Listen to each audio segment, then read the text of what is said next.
In this video, I'm going to show you why the way most people use their HSA account is costing them a fortune, and the 9 strategies to fix that. Stick around to the end because one of them involves holding on to a receipt for 30 years. Coming up next on Holy Schmidt. Holy Schmidt! If you have a health savings account and you're using that account to pay your medical bills, you're leaving a fortune on the table, literally. And there's one special IRS provision which gives your HSA account incredible power, and that is IRS Rule 969. The good news is that you will never need to know anything about IRS Rule 969. You'll never have to read it, but this is the primary rule book for everything we're going to cover off here today. An HSA account is one of the only accounts available to ordinary earners that truly has a triple tax advantage. You don't pay taxes on the contributions you make to the account grows tax-free, and when you take the funds out, if you use those for a qualified medical expense, then you don't pay taxes on those funds after you withdraw them. That's a combination no other account in the tax code can match. Not a 401k, not a Roth, nothing. But most people never use their HSA to its full potential. Today, I'm going to walk you through 9 strategies that will transform your HSA from a medical reimbursement account to a wealth accelerator. All right, let's get into it. Number 1, invest your HSA dollars. This is something that most people do not do. They leave their money in their HSA account earning interest, and that's just about it. Most HSA accounts offer a basic savings rate that barely keeps up with inflation. But if your provider allows for it, and most do, you can actually link your HSA account to a brokerage account and enjoy the benefits of market rates of return on numerous investments. For example, if you took $2,000 from your HSA and you put it into an S&P 500 index fund, for the next 30 years receives a 10.88% return, your $2,000 turns into $44,000, completely tax-free. Left in cash, if you achieved inflation, which has historically been 2.6% over the last 30 years, your $2,000 becomes about $4,500. So if you do nothing else today from this video, the thing you want to consider, strongly consider, is investing your HSA funds. Point number 2, pay your medical bills out of pocket and save every receipt. Now this point is one of the most counterintuitive out of all of them, but it's also one of the most powerful. So when you pull money out of your HSA account to pay medical bills, you're also pulling all the money that would have grown tax-free over the next 20 or 30 years out of that account. So if you can afford to pay for that medical bill out of your regular bank account, you should do just that. And here's why. The IRS doesn't impose a time limit on when you can be reimbursed for that medical expense. You can get a receipt today and submit it 30 years from now and get reimbursed for it. Using the numbers that I just gave you, let's assume that you pay for braces, a child's braces. They cost you $2,000. And instead of taking that money out of your HSA account, you take the receipt, you put it in a safe place for the next 30 years, and you let it grow. 30 years from now, that $2,000 is turned into $44,000 as opposed to about $4,500. That's the purchasing power, inflation more or less, that you would have gotten had you used the $2,000 to pay for the braces. So compare $4,500 to $44,000. You get the point. Now you can only pull that $44,000 out tax-free to use it for medical bills, but you can reimburse yourself for the $2,000 that you already paid. But the key word here is documentation. You can only get that original $2,000 back and not use it for medical bills if you have proper documentation. Usually a receipt and an explanation of benefits will suffice. This strategy requires discipline and cash flow in the short term, but for people who think in terms of decades, this is an extremely powerful option, and done over and over again, the numbers get to be quite large. Just a quick pause. Now, if you're thinking this all sounds smart, but how does this fit into my retirement plan? That's what Bolden Personal Financial Planning software is for. Bolden is one of only 3 affiliates we have on this channel, and this is the personal financial planning software that I personally use. Bolden lets you model your HSA strategy, your Medicare costs, long-term care scenarios, Roth conversions, and tax bracket management all in one place. Instead of guessing when to reimburse yourself or how an HSA withdrawal affects your marginal rate, you can run the scenario and see the actual outcome. Try it free for 2 weeks at go.bolden.com/Schmidt.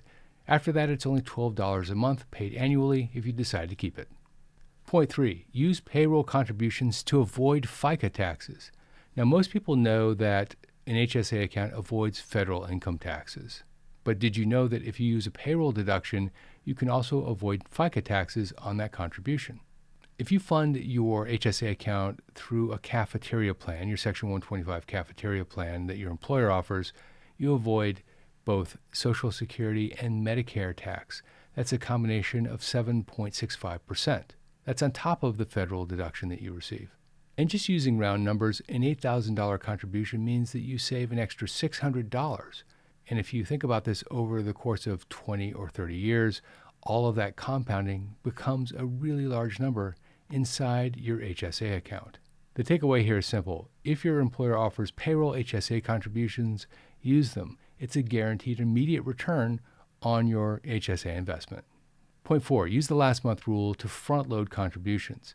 Now, this is one of the least known rules in the HSA playbook, but it is really powerful if it applies to you. Normally, your HSA contribution is prorated during the year, and it's dependent on how many months you were enrolled in a high-deductible health plan. If you started in July, for example, you have 6 months of proration that you can use. But there's an IRS rule called the last month rule, and if you were eligible for your high-deductible health plan on December 1st, you can contribute the entire year's worth of contribution. For example, if your family limit is $8,750 and you gained access to the plan in October, you can contribute the entire $8,750 before the end of the year. But here's an important catch. You must be HSA eligible all the way up through December 31st of the following year. If you're not, then you will owe not only the tax on that amount, but a 10% penalty as well. When used carefully, this strategy can allow you to front load an entire year's worth of HSA contribution, even if you didn't have coverage for the entire year. This is particularly useful if you switch jobs and you've now moved into a new employer that you expect to be at for a long period of time, or you just change the type of health plan that you're on. Point 5, treat your HSA account as a stealth retirement account. Your HSA account is an account designed for medical expenses. And if you withdraw funds from your HSA account and they're not used for medical expenses and you're under 65, you'll be faced with a 20% penalty on top of the tax that you owe on those funds. But after age 65, the 20% penalty goes away, and if you withdraw funds for non-medical reasons, those withdrawals are treated just like an IRA withdrawal. You pay taxes on those funds assuming that it's not medical related, but there is no 20% penalty anymore. But here's what makes an HSA account particularly powerful when you compare it to an IRA. There is no required minimum distribution. So you are not forced to start selling out of that account when you reach a certain age. That means in high-income years, pull from your HSA tax-free for medical costs instead of triggering more IRA income. In lower income years, take taxable HSA withdrawals strategically to fill low tax brackets, and let the balance compound indefinitely with no RMD pressure. Point 6, you can use your HSA for long-term care planning. According to the U.S. Department of Health and Human Services, most Americans over 65 years old will require some form of long-term care. Long-term care is one of the biggest financial risks in retirement, and it's also one of the most ignored. And the reason is simple. People don't have a good solution for long-term care. Long-term care policies are expensive and hybrid models are complex. So making a choice about how to handle your long-term care historically has been quite difficult. Your HSA is a practical tool that fits nicely into this gap. HSA funds can be used tax-free for qualified long-term care expenses, in-home care, assisted living, and nursing home care, as long as they meet IRS definitions of qualified medical care. And HSA dollars can also be used to pay long-term care insurance premiums within age-based annual limits that the IRS adjusts upward as you get older. Those limits conveniently align with the years when long-term care premiums tend to rise. A multi-year stay in a long-term care facility can easily reach 6 figures, and in-home care can cost thousands of dollars. These charges are what are known as portfolio disruptors. They can really hurt your investment portfolio. A consistently funded and invested HSA creates a dedicated account specifically for these types of charges and others as well. An HSA account creates a nice buffer for long-term care. It won't eliminate the need for long-term care, but it's a nice account to have in case the long-term care need comes to pass. In a retirement plan, the tendency to deal with long-term care usually comes last. By using your HSA to fund long-term care, you're dealing with it in an appropriate and thoughtful manner. Point number 7 is highlighting a potential HSA mistake, and that is you need to coordinate your HSA with Medicare properly. Once you enroll in any part of Medicare, even Part A, you're no longer allowed to contribute to your HSA account. In fact, 6 months before you apply, you need to stop contributing to your HSA account. The account is still yours. You can invest it. You can use it. You can do a lot of things with it. The one thing you can't do, though, is continue to contribute to your HSA account. And this is particularly dangerous with Medicare Part A because it's free for the vast majority of people. And so people sign up for it because they don't know any better. The fix is straightforward. If you plan on applying for Medicare anytime in the next 12 months, know that 6 months before you apply, you need to stop contributing to your health savings account. Point 8, use your HSA for tax bracket control in retirement. Let me explain what I mean. By the time you reach retirement, your HSA can function as a flexible income management tool, not just a medical cost management tool. Here's how it works. Qualified medical expenses can be withdrawn from your HSA account with no tax whatsoever. Anything else that you withdraw from your HSA account, assuming you're over age 65, is taxed at ordinary income rates. This dual structure gives you real flexibility. In years when your income is high, say a Roth conversion year or a year with a large capital gain, use your HSA tax-free to cover medical expenses rather than pulling more from a taxable account.